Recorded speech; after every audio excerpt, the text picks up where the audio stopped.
This is the Universal Wrestling Podcast. Inside the ring, outside the ring, it's all here. We're talking about the greatest sport of all, professional wrestling. Now here's your host, the cream of the crop, Nick Dieterden. Come on. Welcome back to the Universal Wrestling Podcast. Before we get to the interview with Jimmy Smith, Chris, I want you, Chris. No, let's keep that in. Yeah. Let's keep that in. Chris, you wanted to give out a message to the supporters, to the donations, to this amazing 10-week fundraiser. So it's all yours. The floor is yours. Let's hear it, brother. Yeah, it's our fundraiser ended for the Leukemia Lymphoma Society on May 22nd. For those of you that don't remember that, listen to the podcasts often. Essentially, I was on a team in this competitions for Visionary of the Year in Los Angeles for my friend Richie. These podcasts really help bring awareness, and our team over 10 weeks raised $194,000 winning the competition, but more importantly, giving a lot of money to very important research. So if you listened, if you donated, if you shared a link to it, just thank you for doing it. It's really meaningful, and the support of the wrestling community has been great. Also, our auction item for AEW next week at the Forum in Los Angeles, with the meet and greet with Jericho, Adam Cole, Justin Roberts, the Young Bucks, really successful to the point where we had to do a second one. And I would just like to thank everyone at AEW, Amanda, Luke Harper's wife, even Tony Khan. I've been a little annoyed at Tony Khan here and there because he makes fun of WWE writers, but a lot of credit to him running an organization that's willing to help charities out, as well as how progressive the AEW is. From there was an article this week in ABC News about all they're doing for mental health for wrestlers. Nyla Rose, putting the title on her. Just a very progressive company and a very good company. And thank you to Tony and everyone at AEW for being so great. And also, before I forget, Sanjay Dutt also played a role in getting this auction item in. So thank you there. And Nick, thank you. This is your podcast, and I talked a lot on it. So and if I talked over you, I apologize. But you're the man, and thank you for letting me do this. Yeah, absolutely. All for a good cause, brother. Cool. Let's get to the interview. Here it is with Jimmy Smith. Jimmy, how are you, sir? You got all three of my jobs. There you go. All three of my jobs. I'm a busy man working 6 days a week. Yep. Yeah. Cool. Well, again, thank you for coming on. I do appreciate it. Let's get into it. Sure. Did you always have a passion for the sport of professional wrestling? I did when I was a kid. Yeah. I was a fanatic. When I was a kid, I grew up in the 80s. I don't even have to explain it, right? I go from, Ric Flair, the Von Erichs, UWF, WWE. I watched NWA, AWA. I watched everything. I was a fanatic. I saw some of the all-time greats come up and do great things. And what people have trouble, some modern fans have trouble understanding, is when I was a kid, wrestling was a kid's thing. It was, you're supposed to watch it till you're about 12, 13 years old. And then you kind of, there were two levels of people watching when I was a kid. You were either a kid like I was in the 80s, or it was, they were older and remembered Gorgeous George and Bruno Sammartino and all that. So it was there were two levels. It didn't yet appeal to 20-somethings, college age, the Attitude Era, that didn't happen yet. And so I was a huge fan until I was about, 13 years old, getting into high school.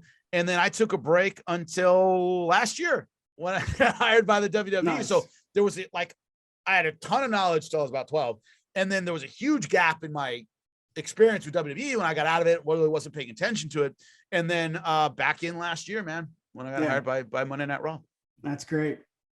You said you've been busy. You have, those, Monday Night Raw and those two shows on Sirius XM. So let me hear it. What's a day in the life of Jimmy Smith, or a day in the life of, a WWE commentator? They're two separate things. So on a day I don't do Raw, or I'm not traveling for Raw, get up, do kid stuff, train jujitsu in the afternoon from about 11 to 12. Then I do my production call at 12:30 for my radio show. Audio test at like 1 o'clock, between 1 and 1:30. My show is on from 2 to 5. Yep.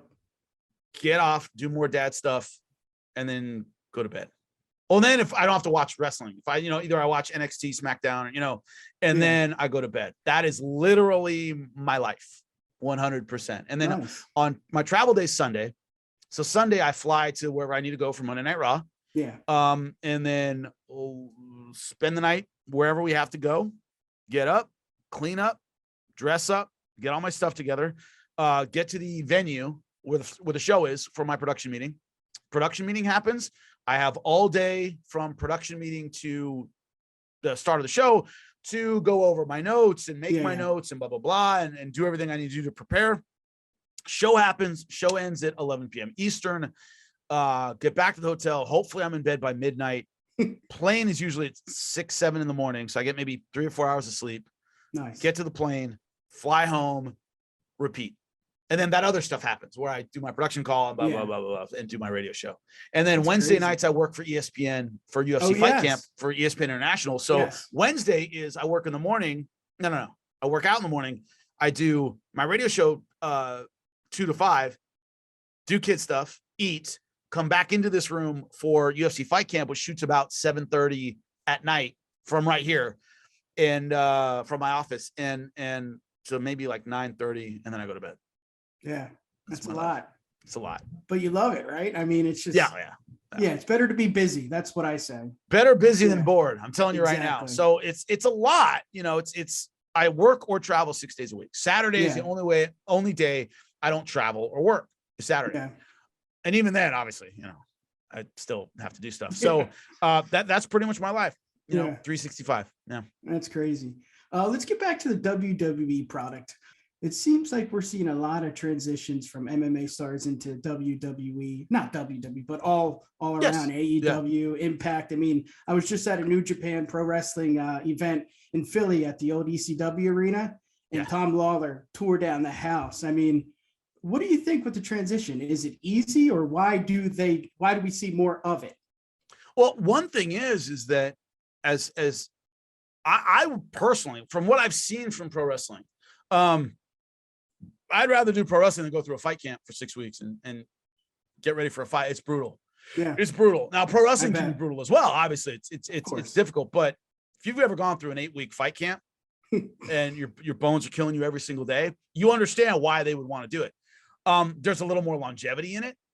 You can do it a lot later than you can in MMA, where you're probably done in your mid-30s, depending on the weight class and a bunch of other factors. But 36-year-old fighters ain't no spring chicken, right?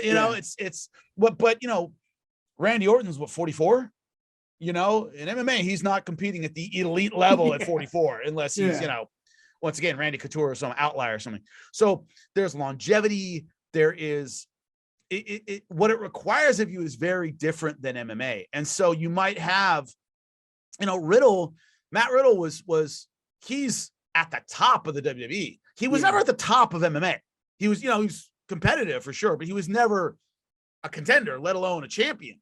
And so what it requires from you to have success, a guy like Tom Lawler, did I call it Tom Lawler? I probably have at some point. Knowing me, I probably have at some point. But yeah, never an amazing mixed martial artist, but as you said, tore the house down at a pro wrestling show. What you have might be better suited for professional wrestling than it is MMA. So you definitely see why the transition is being made, and it's a lot of fun. Sticking with the MMA realm, I got a fan question. I don't know too much about MMA, but my buddy said, please ask Jimmy. Well, yes, please ask Jimmy Smith. Can you give us some insight into the rivalry between Team Punishment and the Lions Den? Let's hear it. Oh my God, I was there. I was at Team Punishment when that happened. That's what he said. Yeah. Well, it started way back with Guy Metzger versus Tito Ortiz.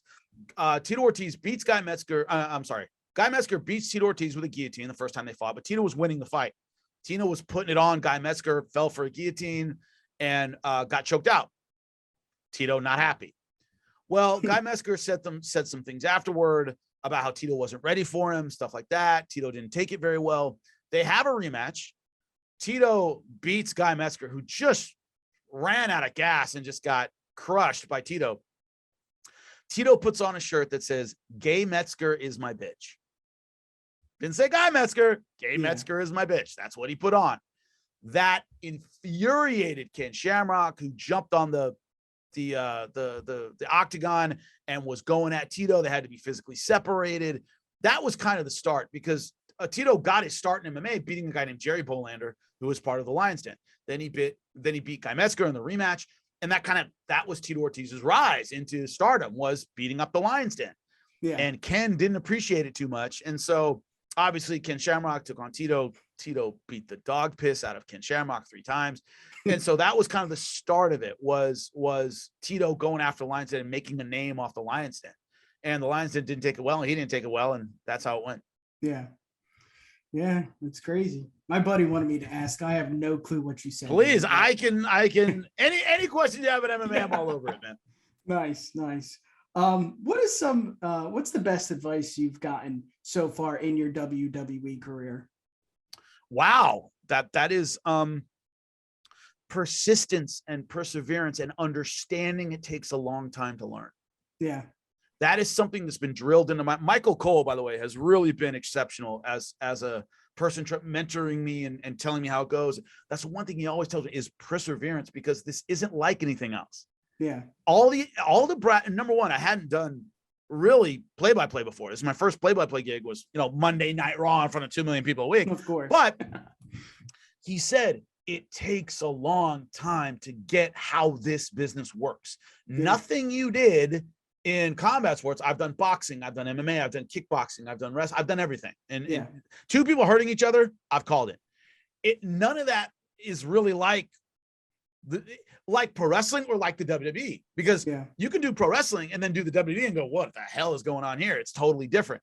So that idea of Jimmy, it takes a lot. I've been there a year. My year anniversary, what day is it? My year anniversary in Raw is in 30th, right? Well, yeah, like 5 days. Okay. Yeah. 31st was my first match on Raw.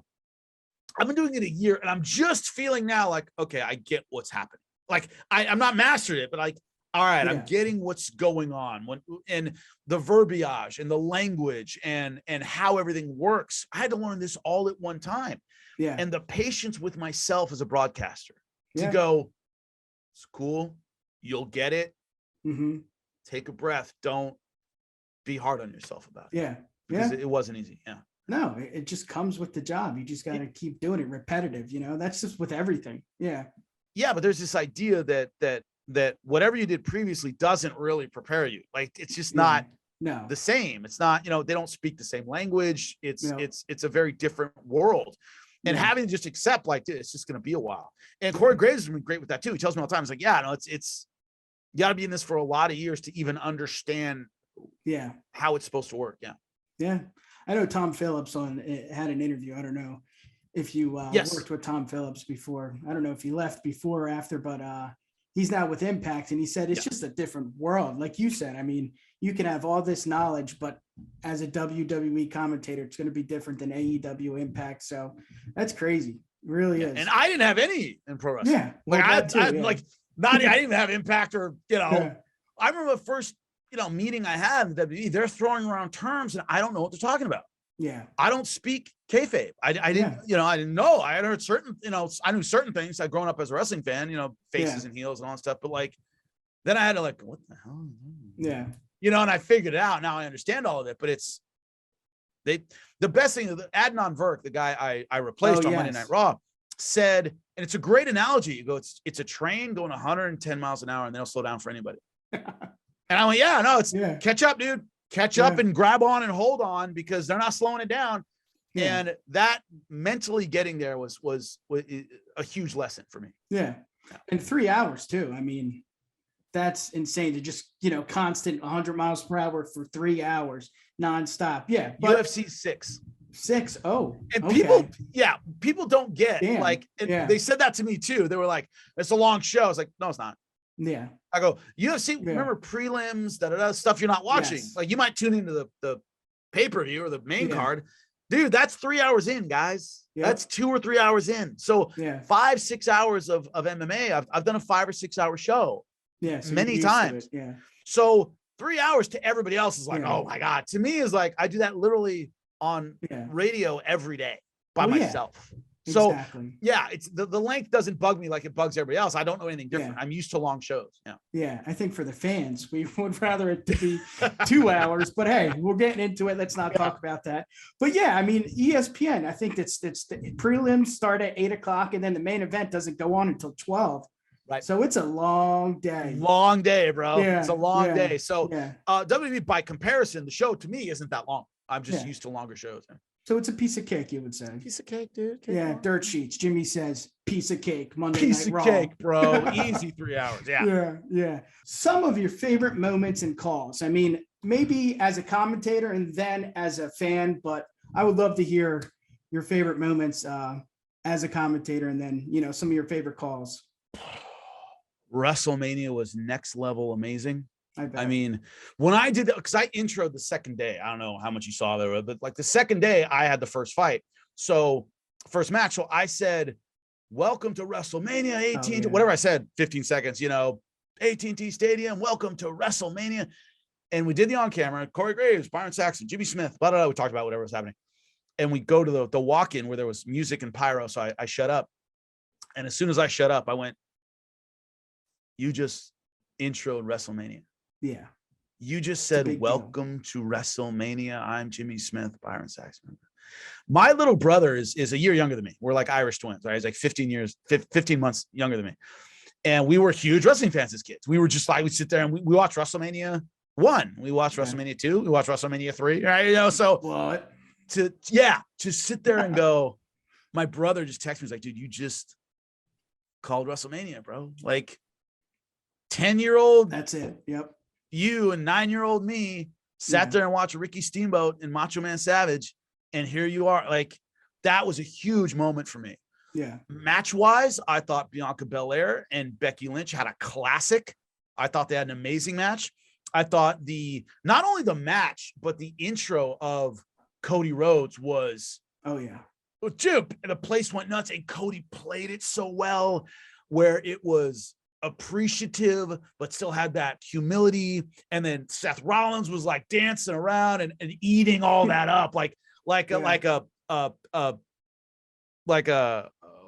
parasite, just leeching all that. And like, they played it so well. That's what makes it amazing is what they put into it. The moments. And I thought they had amazing matches, but those are some moments that were incredible. In my fandom as a kid. Let's hear it. I saw Kerry Von Erich beat Ric Flair for the title after the death of his brother in 1984. I was like 6 years old, and that was like, I'll remember that forever. That was amazing. As I said, Ricky the Dragon Steamboat versus Macho Man Savage, WrestleMania 3, incredible. I saw Steamboat Flair, their series in what I would have called the NWA, but whatever. I think it was WCW at that point.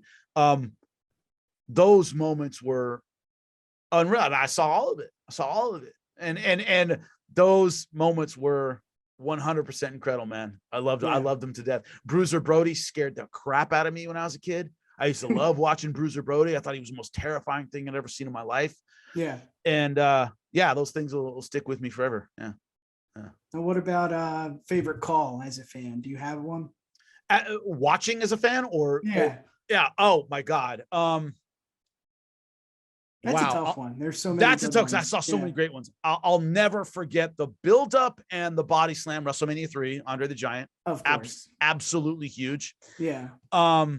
I remember it was before I saw it after. I'm not that old. But I remember the first time Superfly Snuka went off the cage over Magnificent Don Morocco. The call of that was insane, was absolutely incredible. And trying to remember some other big ones that did that. Those are the biggies for me. My favorite performer of all time, Mr. Perfect, Kurt Hennig, was my favorite performer. I love Mr. Perfect. And what's so funny now, talking to old timers, they go, Mr. Perfect was it. You know what I mean? Like as a kid, I was like, man, this guy's great. Well, as I've gotten older and, gone back and looked at his matches, he's still great. It wasn't just kid me, like other wrestlers, like Mr. Perfect is like top 5 all-time worker ever. So amazing stuff. Yeah. Yeah. I got to go with Brian Danielson, WrestleMania 30 call with a Miracle on Bourbon Street. Huge Goosebumps. I'm a big DB fan, or Brian Daniel, whatever. Boom.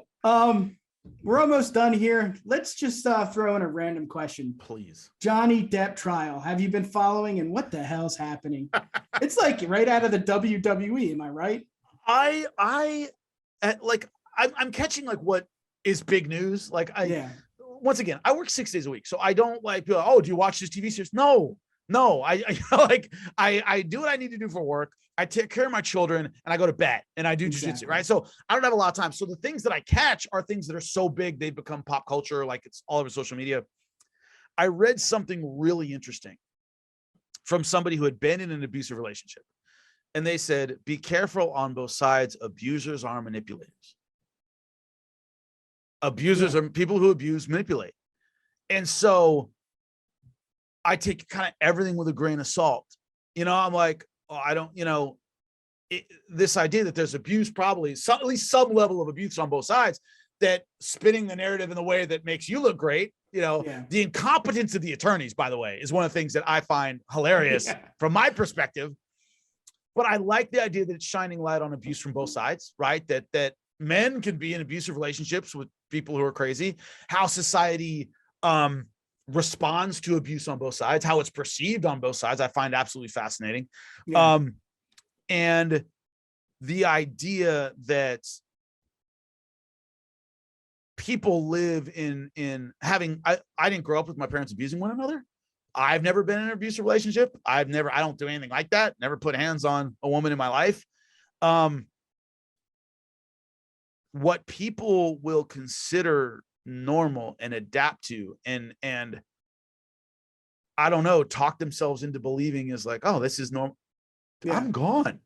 Like, I understand that cycle of abuse that you kind of get trapped in or whatever, women talk about, like you're stuck in it and you don't see a way out. You realize as someone who's never been in anything like that, how fortunate you are. Like, man, one of those things and I'm out of here, like Jesus Christ. Like I had a talk with a friend of mine one time, this is years ago. And she said, she was like, yeah, my boyfriend and I got in an argument and, I threw something at him or something. And she goes, and I go, no, I don't know. Yeah. And she goes, well, when you get hot. And I go, all right, anybody throws something at me, I'm gone. I walk right out the door and leave my key right there. I'm not putting up with that. Yeah. Why? If you throw something, I can throw something. I can pick up something a lot bigger than you can pick up. I can throw a lot harder than you can throw it. You want to open that door with me? And she goes, no. I go, when you accept violence or getting shoved or pushed, okay, then I can be violent. Well, you've opened a door that is to me unacceptable. I don't put hands on the person I'm with. The person I'm with doesn't put hands on me. Because once we open that door, it's so while crapping in your bed and all the stuff we're seeing in this trial, it's kind of funny. Is like, once you open that door of domestic violence, how do you shut it again? How do you close? What's normal now when exactly. I can smack you and she can smack me? Oh, she got really mad and she would rage and hit. And I'm like, whoa, that's a line that is to me uncrossable, that I don't cross. So I'm also sitting there watching this going, man, I'm so lucky. I've never been in anything like that. Don't ever intend to, man. You get appreciative of the life you lead, man. Absolutely. Yeah. I got to talk about him. Vincent Kennedy McMahon.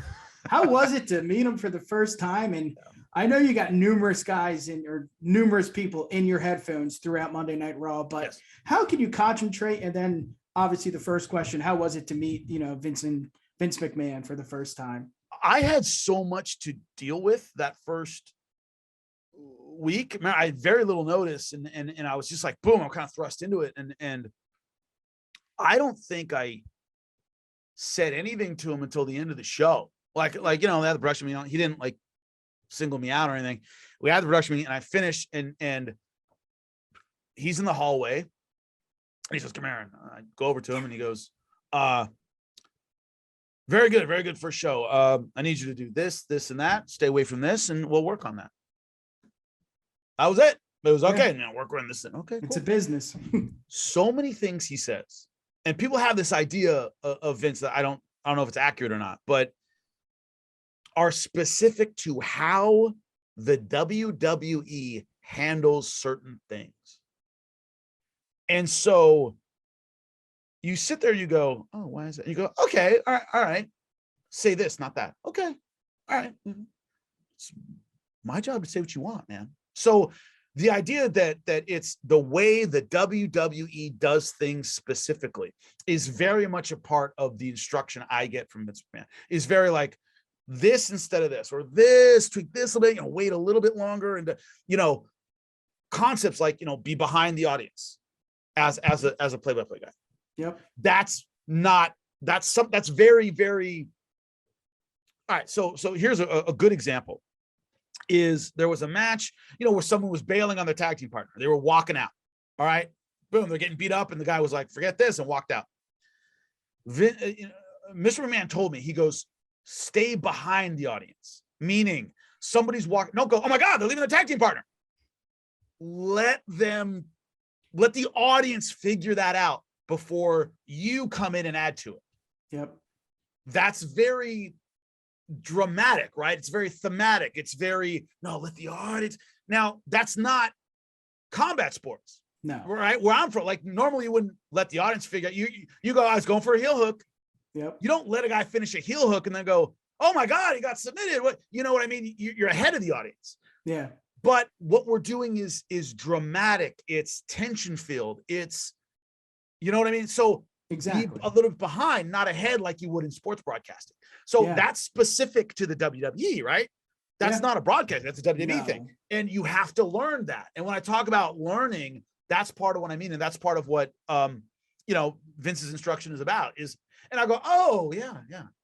Because I'm used to a sport where you want to be ahead. Looks like they're setting up a dime package, They need 20 yards. All right, broadcasters can be ahead of the action. They can be ahead of what's happening. In the WWE, be behind what's happening so the audience can experience it first. And that was one of those lessons like, oh yeah. Oh, all right. I see how that's different than where I'm from. So learning all that stuff has been the education. Yeah. Housekeeping. Former WWE writer Chris Dunn is here. Hey, nice Jimmy. to meet you, Welcome Chris. to the How you doing, man? You too. Such a big fan of your work. I appreciate that. Thank you very much, man. Yeah. And I also hear you're one of the nicest guys behind the scenes. Hey, man, I used to get punched in the face for money. So it's why like everybody like gets stressed out about stuff or whatever. I'm like, dude, you know what my stressful day is? Like I got beat up by 5 guys in a row, man. This is, Yeah, at least you got money for it. So it's true. At least I got punched for very little money. It's true, man. It's true. I know I'm late to the party, but hopefully, like Nick, if you ask this question, let me know. But and this is, obviously a very hot topic as always. What's your favorite Michael Hayes outfit? Oh my God, the gold when he wears like bright gold. I'm like, that's so Freebird, man. It's so Freebird Hayes to come in like a bright gold when he looks like Elvis. That's probably my favorite. That's my favorite Freebird. I think mine is he has I think it's turquoise, where he has a Connor's Cure sticker that he forgot to take off. And he took it at dry clean, so now it's dry cleaned into the mark itself. Freebird, you always know where Freebird is at any time. You know exactly where he is at all times. The dude, like, A, he like glows, and B, he's always gonna let you know what his opinion is about anything. Sure, always gonna know where he is. Does he have a nickname for you? For me, no. So far, I'm just Jimmy. It's Man. been working out so far. I'm sure it's coming. Yeah, oh no, it's coming. It's coming for sure. Yeah, I love. I was talking to him before the last show, man. We were at the bar hanging out, and the guy's a wealth of knowledge. And also, I was a big fan of his when I was a kid. So, like, hearing about the era in which I was a huge fan and how those people were and how everything worked, I'm amazed that guy's alive, to be honest. Yeah, it's facts on all those. I think we talked about it like recently, Nick and I, like one of the things that makes him so brilliant is a lot of people just kind of look at it like these are the beats of a match and these are the moves of a match. He always kind of looks at it through like a story. And like, if you're in a tough segment with him where it's like a 15-minute segment and the person physically like isn't going to put on the best 15-minute match, how do you get 15 good television minutes out of it? He'll figure it out. Yeah, and he can get a good story out of 4 minutes. Yeah, that's so many, as you know, I've been working in WWE, it's like the beginning matches tend to be longer, so that squeezes out, and then you'll want big main events. And so a lot of the middle matches, they go, hey, look, this might get squeezed a little bit. Hayes can like, all right, if you've got 4 minutes, here's how we get what we need out of 4 minutes. And that's a talent that hats off to him and everybody who does that, man. It's amazing. So smart. Absolutely incredible. I got to go, gentlemen. Really appreciate you, Nick. Chris, I know we just got a second, but it's very nice meeting you. And you guys need me again, just let me know. All right. Sounds good, Jimmy. Take it Appreciate easy, brother. you guys. Thank you.